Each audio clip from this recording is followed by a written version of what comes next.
በስመ አብ ወወልድ ወመንፈስ ቅዱስ አሐዱ አምላክ አሜን።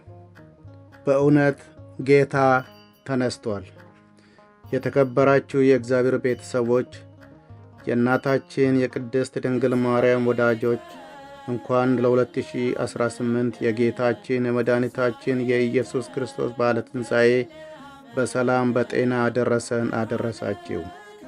ዛሬ በእውነት ጌታ ተነስቷል በሚል አንድ አጭር ቪዲዮ ይዤ መጥቻለሁና ቪዲዮውን ላይክ እና ሼር በማድረግ እንድትጀምሩና ለቪዲዮው አዲስ የሆናችሁ የእንረዳ ቲዩብን ሰብስክራይብ እንድታደርጉ አዲስ ቪዲዮ በሚጭንበት ጊዜም መረጃ ኖቲፊኬሽን ደርሳችሁ የደወል ምልክቷን መጫንን አይርሱ። ዋናው መልእክቴ ነው። በእውነት ጌታ ተነስቷል።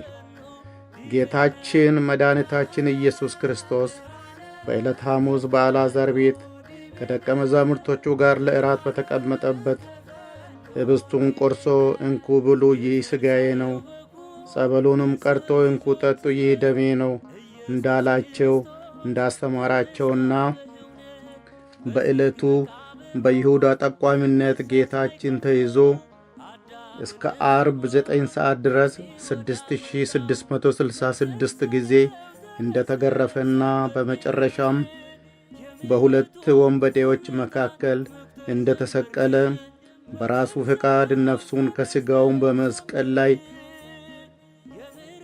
እንደለየና እንደሞተ እንደተቀበረ መጽሐፍ ቅዱስ ያስተምረናል።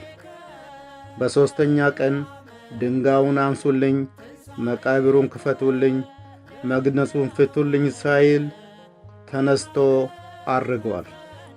የተከበራችሁ የእግዚአብሔር ቤተሰቦች፣ ጌታችን መድኃኒታችን ኢየሱስ ክርስቶስ ምንም አይነት ኃጢአት ሳይኖርበት እኛን ለማስተማር በዮርዳኖስ ባህር በእደ ዮሐንስ ተጠምቆ ለእኛ ጥምቀትን አስተምሮናል። በጸሎተ ሐሙስ ደቀ መዛሙርቱን ዝቅ ብሎ እግር በማጠብ እኛም እርስ በርስ እንድንከባበርና እንድንፈቃቀር ፍቅርን አስተምሮናል። የእኛን ኃጢአት ለማስተሰረይ በራሱ ጊዜና ፍቃድ ሞቶ የእኛን ኃጢአት በጸጋ ለውጦልናል። በመጨረሻም ሞትን ሽሮ እኛም ሞትን እንደማንቀር አስተምሮ ይሄው ዛሬ በክብር ተነስቷል።